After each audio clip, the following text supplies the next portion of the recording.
Welcome to the Big Success Show. Today, the Gratefulness Dividend. Big Success with the Professor and Mary-Lynn.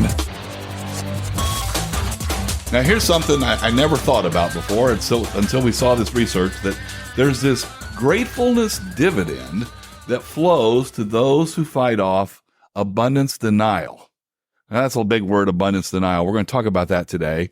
Hi, I'm George Kruger, also known as the Professor. And I'm Mary-Lynn. And our show today is actually inspired by episode number 954, where we talked about the hedonic treadmill. And Professor, will you review with us what that is? Well, the hedonic treadmill, I mean, we can all picture a treadmill. So it kind of is this concept that we have these bursts of happiness, when we buy things. When we buy things and they're new, we have this uplift in happiness, but then we quickly come right back to where we were, and we're sort of on this treadmill. We're just running in place in terms of happiness. So once the newness wears off, the happiness wears off too. It's out the door. And so our research on the hedonic treadmill turned up a book by Greg Easterbrook called The Progress Paradox: How Life Gets Better While People Feel Worse. Now, what does that mean? Well, I tell you, he's the one actually who coined this phrase abundance denial. And I think it's a fascinating book because, we have more and more. I mean, we have more than in the history of mankind. Nobody's ever had as much as we have. Right. And yet there's still so much unhappiness. We feel this sense of we need more, which in some ways that's a good thing, but it can be a bad thing at times. And we're going to talk about exactly that today. Right. How to fight off this abundance denial and to reap the rewards of gratitude. So why don't we start off with what is abundance denial? Well, so abundance denial asserts that we discount how well off we are. You think about this. When you see that, be a kid, go back to being a kid. When you see that toy you don't have, you just want it, right? I mean, I want this toy. And then we get it and we play with it for a little while. And then, in a short period of time, it's in the heap. And as adults, we do the exact same thing. Oh, I'd love to have that bigger screen TV, we'll call it. Then we get it, and pretty soon that bigger screen TV looks about the same as our smaller screen TV, right? So, I mean, the point is we're discounting what we have, and we're always putting a premium on what we don't have. Right. I've got a great TV, but I don't have the biggest one. Exactly. And so what we're doing here is we're denying ourselves that feeling of abundance. So why is this abundance denial so pervasive? Well, think about this, Mary-Lynn. I mean, when you listen to the news, is it positive news or negative news that gets people to tune in? Yeah, it's negative. It's negative news. The news media knows that. That's why we don't see too many positive stories. Think about advertisers. I mean, are advertisers, how much money is spent by advertisers convincing that what you already have is really good and you don't need to buy more? Hey, don't upgrade that iPhone. Absolutely exactly. Do not. Yeah. The fact is, advertisers' job is to make us think that this next thing that we don't have is the absolute thing we do need. Mm-hmm. So we end up with this perpetual incoming messages about stuff we don't have that we absolutely have to have. Yeah, you need that in order to make your life complete. And then we could go further. Another area, the whole social media space. I mean, I'm not going to post a photo of what I look like first thing in the morning.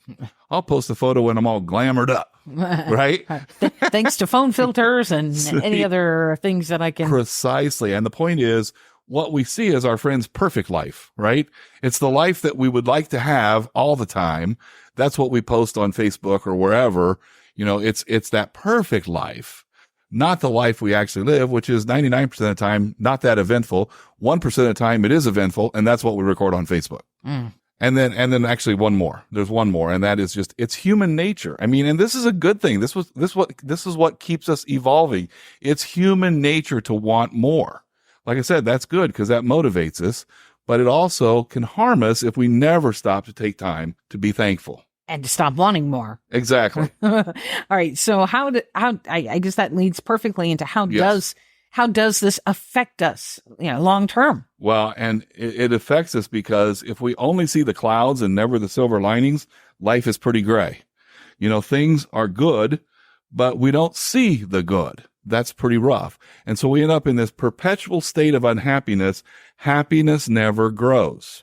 So then how do we make sure that happiness does grow, that we don't get stuck in that perpetual unhappy state? Very simple. One thing you can do, be more grateful. Be more grateful. Just be more in the stop. moment. Be happy with what you have. Exactly. Stop and be more grateful. If the car has some rust, be happy about that rust. Yeah, there you go. That's one way to look at it. Don't beat yourself like, I wish I didn't have a car that had some rust. Right. Just be grateful for the car that you have and the fact that it gets you to where you need to go. Focus on the wheels and the engine. Yeah. There you go. Or the interior. I don't know. Yeah, there you go. Anything but the rust. So I guess, so how can you be more grateful? So, don't look at the one thing that's wrong. Look at the things that are great. Yes, exactly. And I guess it starts, I think, with just being more mindful. And here's something we'll share with you, our audience, that we use to kind of snap us back when we're kind of in a funk. It's just to simply ask this question. If we can't be happy with what God has already given us, how can we expect him to give us more? How can he expect us to bless us more? And I think that really helps us get to the right mindset, right? Yeah. So like just being in the moment and saying, okay, look, I'm having not looking past what we have. Exactly. And also sensing yourself when you're kind of having these negative thoughts that roll into more negative thoughts that roll into more negative thoughts and saying, no, this is not a good way for me to live. There's a dividend for being grateful. I want that. And we're going to talk about that.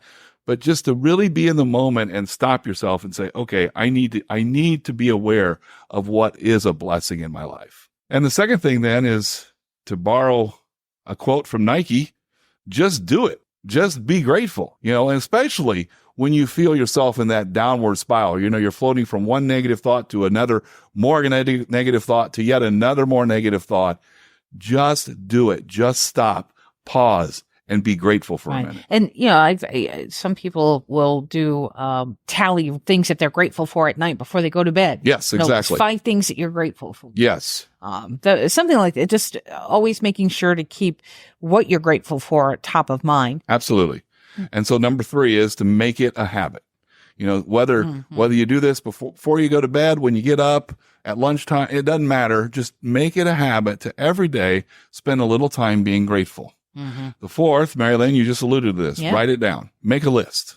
So we'll say, since we're coming into the season, we'll say make a list. This will be easy to remember because the next is going to be check it twice. Okay. So make a list. List the things you have to be happy about. List the things that you're grateful for. And then our 5th point is to check it twice, meaning review it regularly. Review those things that you're happy about or that make you happy, that bring fulfillment and joy and love and abundance into your life.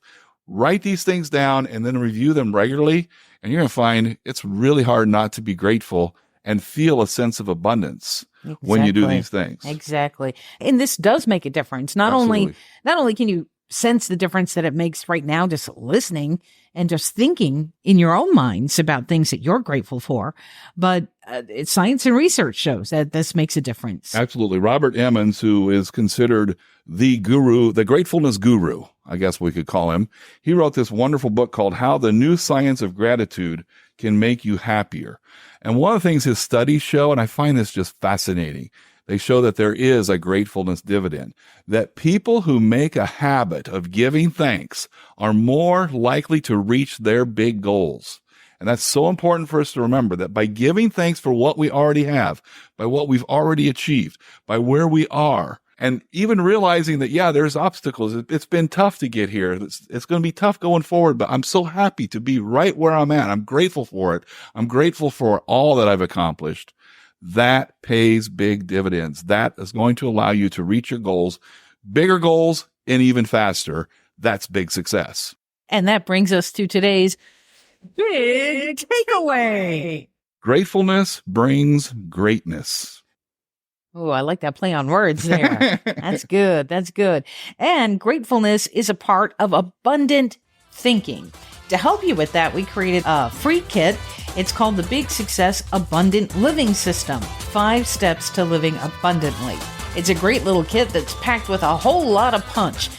You get an ebook, audiobook, affirmations, cheat sheets, checklists. So check it out on our website, Big Success. That's big with 2Gs, success.com, and get your free kit today. And we thank you so much for listening today. Until next time, Here's to your big success.